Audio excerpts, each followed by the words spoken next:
Welcome back to a brand new video, man. Today we're going to be speaking on your boy Fat Joe and Papoose, two New York legendary rappers. They had a run-in with each other back in 2007 in a hotel room. But over the years, they both had a complete different version of exactly what happened when they bumped heads in that hotel room that day. And actually, there is a rapper from Philadelphia named Cassidy.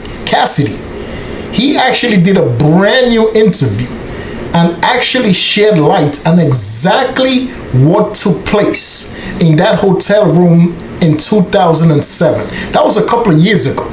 But these guys, to this day, they always had different version. And up to you know how Fat Joe is. You got to keep in mind, Fat Joe was having problems with Remy. And that was Papoose, basically Papoose' wife, and she was also signed with Papoose. And he was also having, at that time in 2007, he had a problem with 50 Cent as well. And Papoose and 50 Cent was really good friends back then. So they actually met up in that hotel room and all hell broke loose. But once again, they always had different versions of exactly what happened. Fat Joe's story, he beat the daylight out of Papoose and Papoose. All of this actually took place, and the one rapper that was there over years, his name is Cassidy, and he's from Philadelphia. And over the years, he actually never said nothing in regards to what actually took place in that hotel room until he finally did this interview, and he detailed exactly what happened inside of that hotel between Fat Joe and Papoose. And his version of the story, listen, I don't think he has nothing to hide or nothing to lie about, so I don't think his version is a lie. I think, honestly, his version... You know what I mean? People already know who Papoose was before I punched him in his face, so it doesn't really make or break my career. But next time he'll think before he underestimates somebody. You know what I'm saying? As far as where it stands now, I don't really care. Like, it's up to him. I'm not thinking about him. He's not a threat to me. He's not the least bit intimidating. He's not a hot artist. He's trash. You know what I mean? So he's not really in my mind. Lyrically, he's not on my level. This is hip hop. Lyrically, I feel like I annihilated him on that track already. First verse, I always do that. I warm up. Second verse, I go for the juggler. You know what I mean? So it is what it is. You know what I mean? 50 Cent offices across the street from Madison Square Garden. Fat Joe had a problem with 50 Cent. He likes to go around the problem, and for some reason he thought that he could come at me sideways, like I was gonna be some kind of scapegoat. But I still told, like I'm from Brooklyn, New York. We don't back down to nobody. I asked him, I gave him the opportunity to shoot me a fair one to fight me one-on-one in front of 9 of his bodyguards, and he refused. He came to me, asked me a question, do I have a problem? I responded, do you want to make it a problem? He asked me the same stupid question. You know what I'm saying? I'm like, do you have a problem with me? Yeah, two-piece. We got Fat Joe on the line. Hello? Jonesy, since when you know me to be a punk in your life? No, I call you a punk. All right, this is what I'm hearing. Yo, Jonesy, you have never known Fat Joe to back down from anybody in the history of mankind.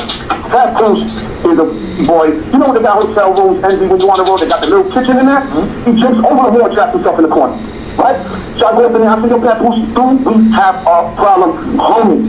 He said, well, you want it to be a problem? At that point, he caught what we call the beat.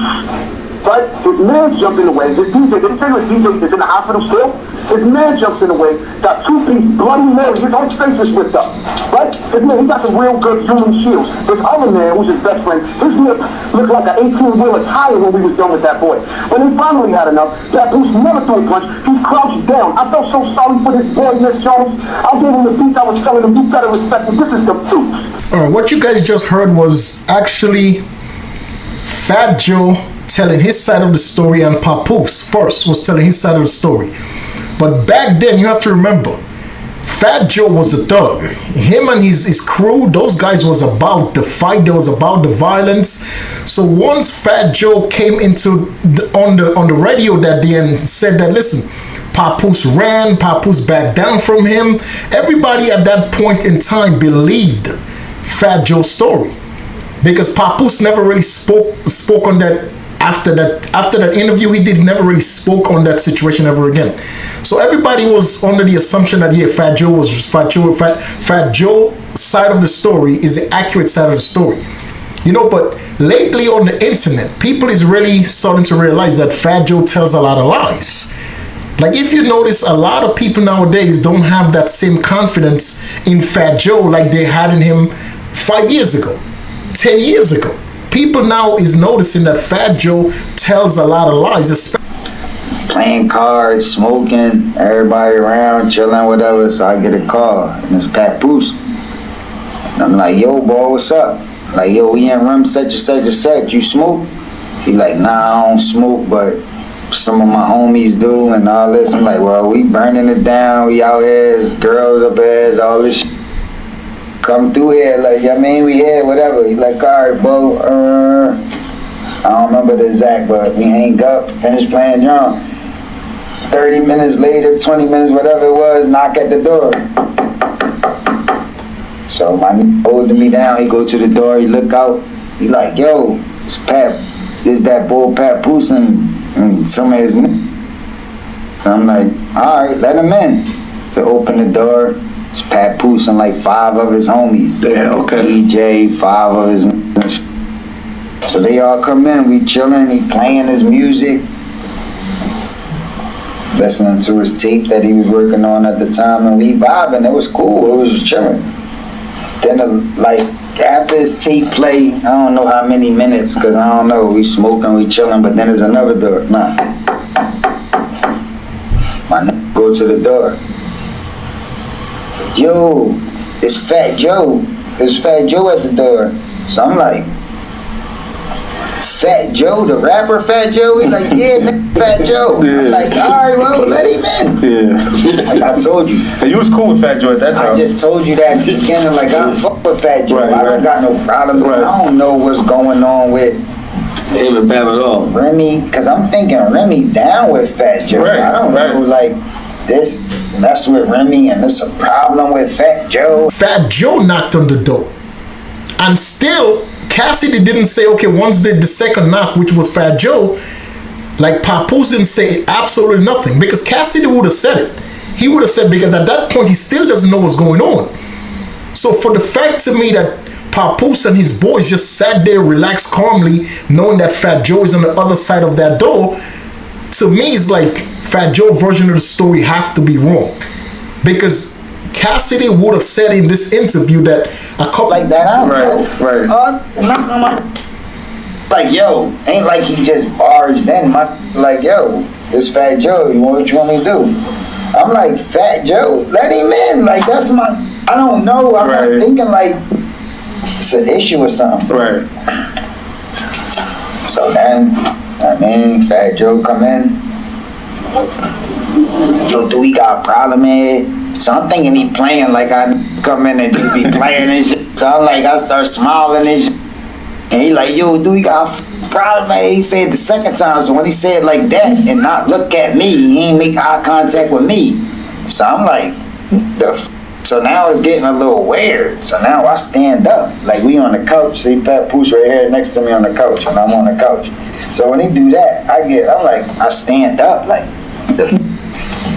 and then he say it again.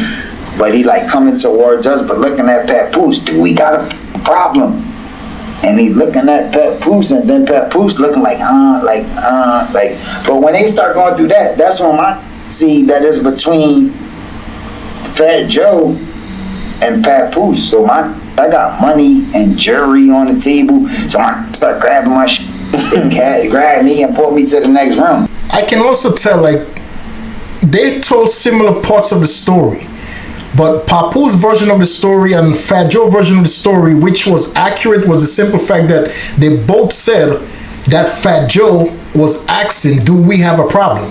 As you just heard, Cassidy just said that Fat Joe came and asked Papoose 3 times, do we have some type of problems? And that's the part I don't get. Like, he walked into the room by himself and Papoose is with 5 other people. And Fat Joe is going up to him and asking if there is a problem. So that's where I don't understand, like, why Fat Joe would think that him by himself, he could actually defeat 6 people. Fight break out between them. But like I said, Papoose had with him. It wasn't like he was by himself. Right. Ran down on him. And all I remember seeing is like Fat Joe and Macho. Like, you know what I mean? Fat Joe was by himself or with a couple He was people? with Macho, like 2, but I don't or maybe 1 more, maybe 3 the most. Okay. I don't really remember. Well, Fat Joe tells the story. He had 100 followers.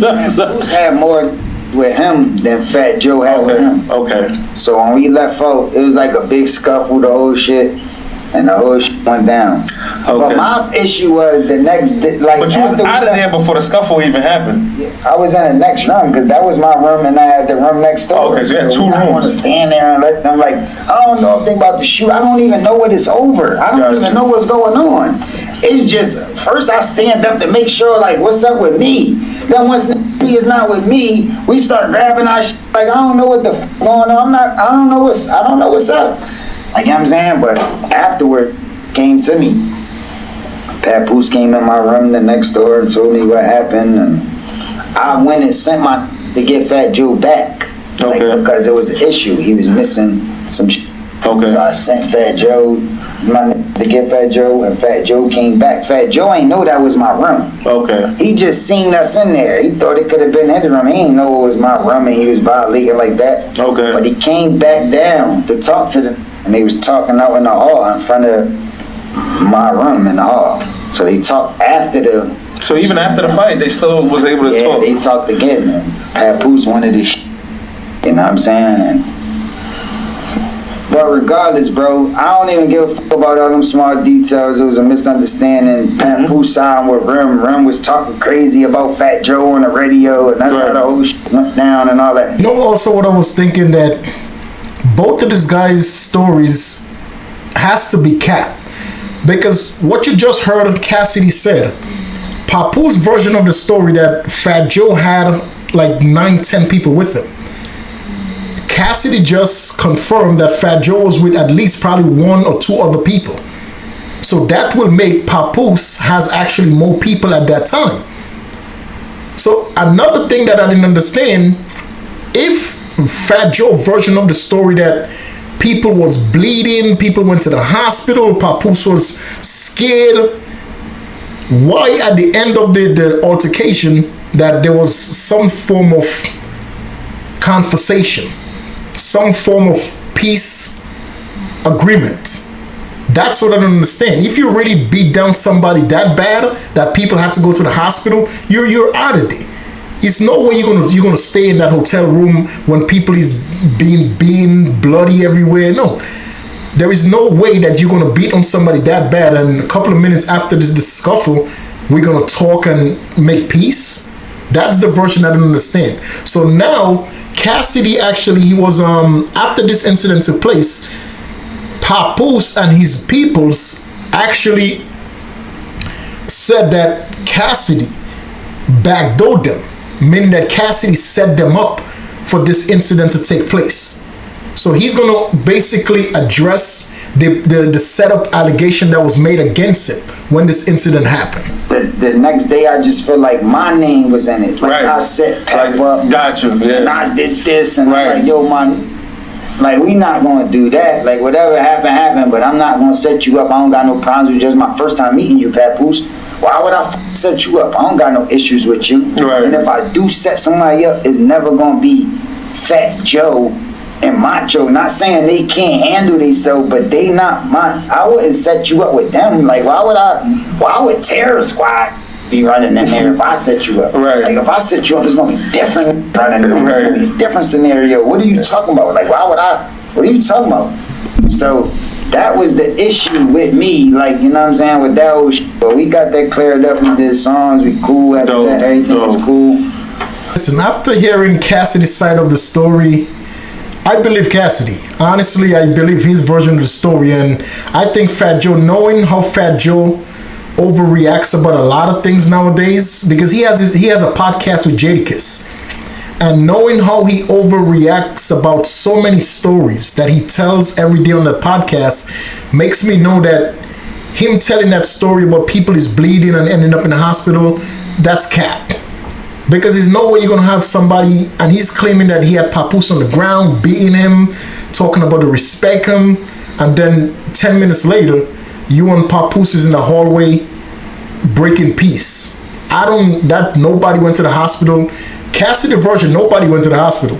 Nobody was bloody, nobody was, it was just a little scuffle and that was it.